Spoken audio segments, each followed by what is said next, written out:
Wow. Oh my God. Golly, he did it with a clothes hanger.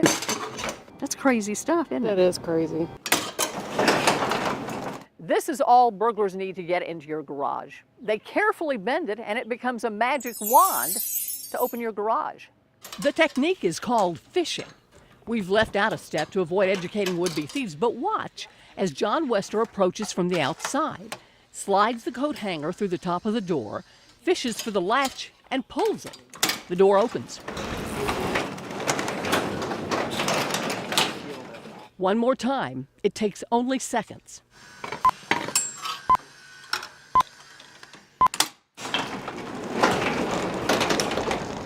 The garage door is one of the weakest points of any house that you have. It's easier if burglars can see through your garage door windows, but even windowless garage doors are vulnerable. It's not as easy, but it's extremely doable. You can do it. It may take a little bit more practice, but like any professional, they're going to practice at their trade. The solution? A simple zip tie.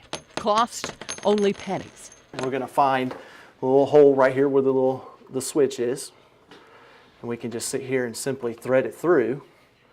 And then we can bring it back through on the actual traveler here.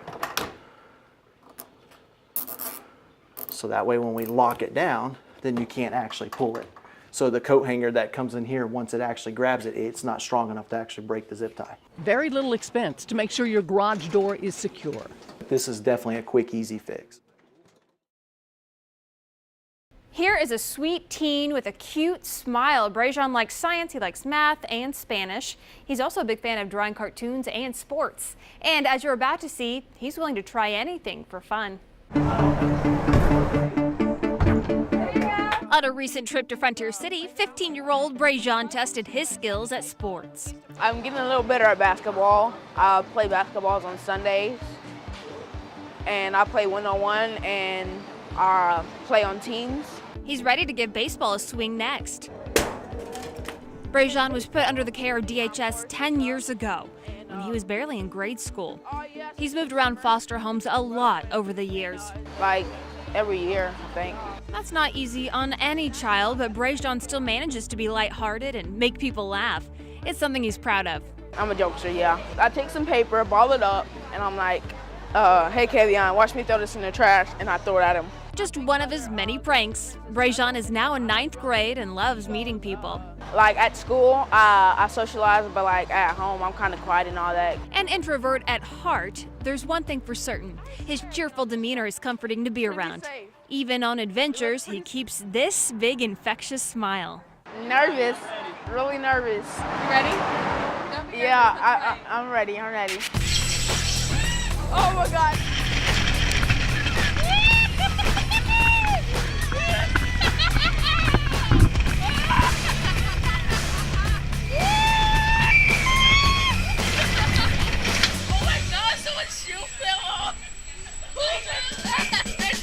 How was it this time? Exhilarating. Brejon lives a roller coaster of emotions without a place to call home. I'm okay with brothers and sisters. I mean, I always wanted a little brother. Someone that's younger than me for a change, because I'm always the little one. I'm always the baby. His caregivers say he doesn't mind if he has one or two parents. I just want a family that's really loving and caring and really cares about me, because I don't want to be with a family that doesn't care about me. In Oklahoma City, Lacey Lett, News Channel 4.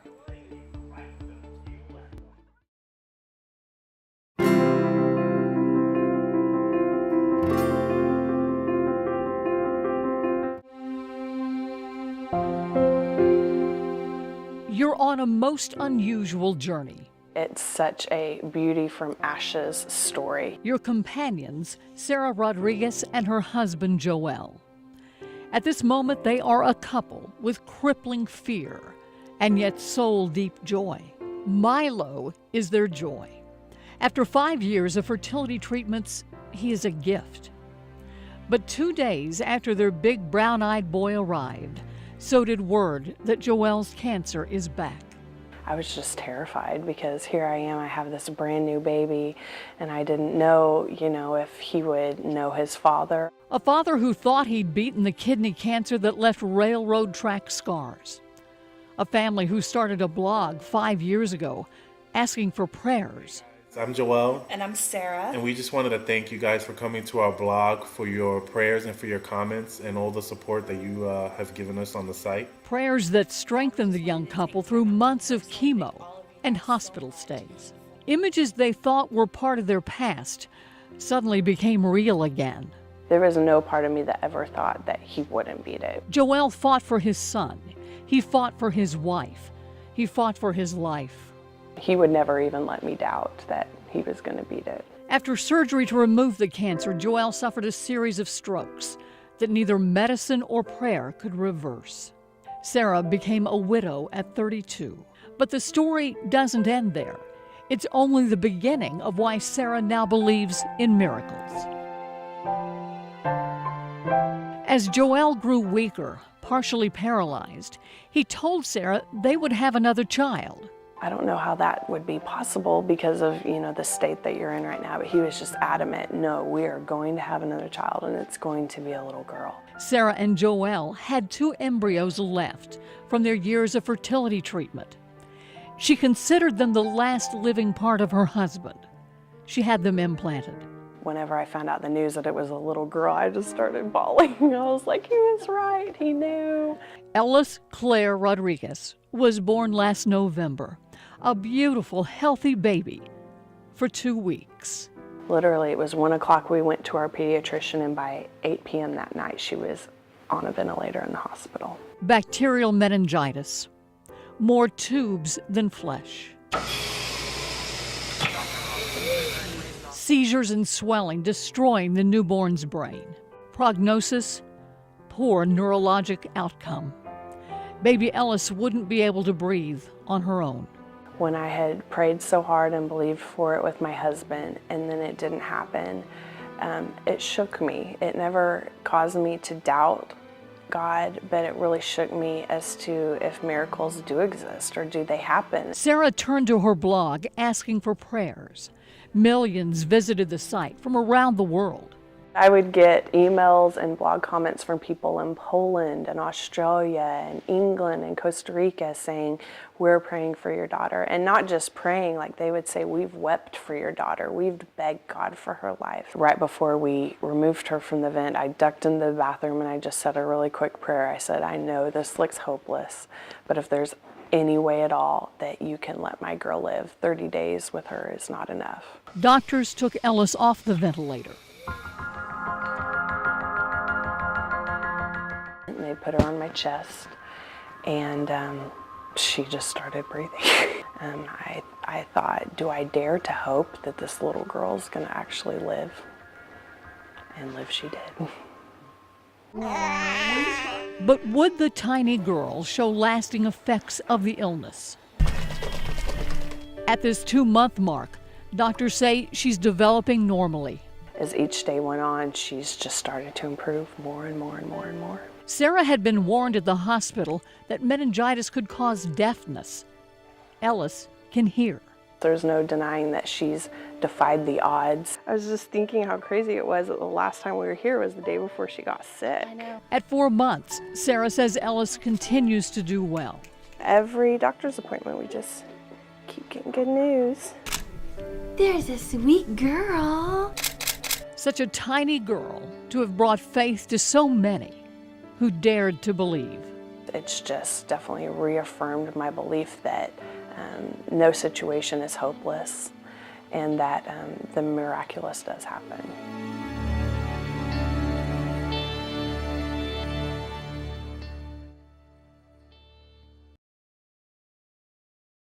Let's go ahead and take a look at Kevin Josefy here. He's got information on some bridge action with some ice. Kevin, tell us where you are. What do you have right now? Well, Mike, I'm at I-40 in Agnew looking south back into Stockyard City. What we have here is the bridge is shut down because there's a 3 to 4 car accident, one of those being a police officer. Nobody injured at this time. Earlier, about 30 minutes ago, the Western Street Bridge south of I-40 was shut down, but the officer told me he believes that is reopened at this time. Also saw a car westbound on 40 spin around 2 times across 2 lanes of traffic, stopping just 1 foot short of smashing into the concrete barrier. So, folks, if you need to get out tonight, you might just rethink that and just go ahead and stay at home. and let this stuff push on through and maybe handle those errands or whatever you need to do tomorrow. But as this stuff keeps coming in, Mike, the road conditions are just going to continue to deteriorate and get worse out here. Back to you. Kevin, appreciate that. You hear the urgency in his voice. That's because he's watching the road conditions going down that quickly just during the past 1 hour in Oklahoma City. So he's urgent with you because it is becoming a solid sheet of ice. Kevin, Josefy's out there right now driving around, and kind of give us the very latest, guys. Well, I'm approaching I-40, I-44 coming up from the south side of Oklahoma City, and definitely experiencing a lot of different type of road conditions out here with the snowpack and stuff. Some lanes you can see to the left there. That's a lane, that's the exit lane for I-40 westbound that is just covered in snow. And then to the right, you can see that, that lane doesn't have much stuff on it, and that's the danger drivers are going to encounter out here with this rutting, this piling of a little bit of snow and sleet out here. It feels almost like you're not driving on a highway, driving on like really bumpy country road, but it's not mud or dirt. It's ice and snow and sleet, guys, and that stuff will really cause you to spin out of control if you try to overdrive the conditions out here. People are starting to wake up. Traffic is starting to get a lot more on the roadways out here, so just increasing, the dangers of possible accidents that could happen. So take it slow and steady as you're trying to get to work. And you should be able to make it. Those residential streets are going to be your main problem, but don't overdrive it on the highways just because it's not snow-packed in areas. It's still slick and hazardous. Guys, back to you.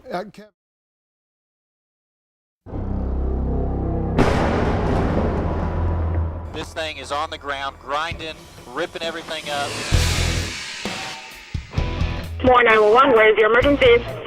Yes, this is Glenn Lewis. Mayor, run those sirens one more time. It is huge. An image that still spawns nightmares. Tornado emergency now in effect for Moore.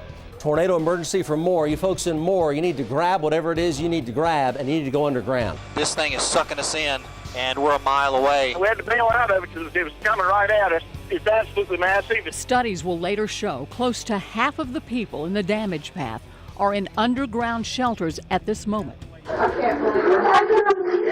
You're inside one of those shelters as the tornado hits. The twister has sucked out the air vents, giving a direct view into the storm.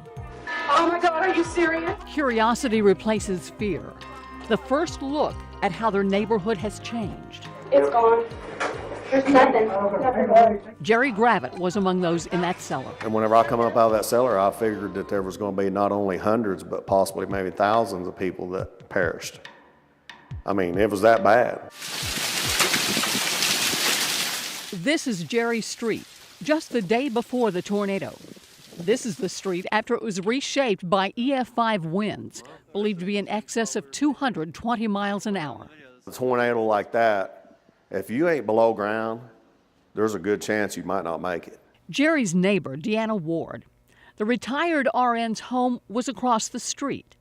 She and her son, Mark, lost their television coverage and lost track of the storm until it was on them. There was no time to get to the neighbor's shelter. Me and Mom, we were sitting down in the closet and with a pillow on our head, holding hands, and bricks started hitting the house. Mom said, we're not going to make it. And I said, oh yeah, we are. As Mark watched helplessly, the tornado began lifting the entire house. You know, I was sitting on the carpet. I could see that the other room was up about 15 foot high, and the walls, the roof, the windows, it was all in one piece. It just took it up and flung like that in like 2 seconds. Seconds that changed everything. Everything was just gone and different. The guy across the street that had the immaculate yard, well, there wasn't no yard. And the guy next door that had the red Corvette that he wiped with a diaper every once a week, it was all smashed up in a ball, and Mom was gone. And, she was slumped over. Deanna Ward, hit by debris, was one of the storm's 24 fatalities. Mark is back working as a painter, recovering from a 2x4 that impaled his arm and debris that crushed bones in his hand.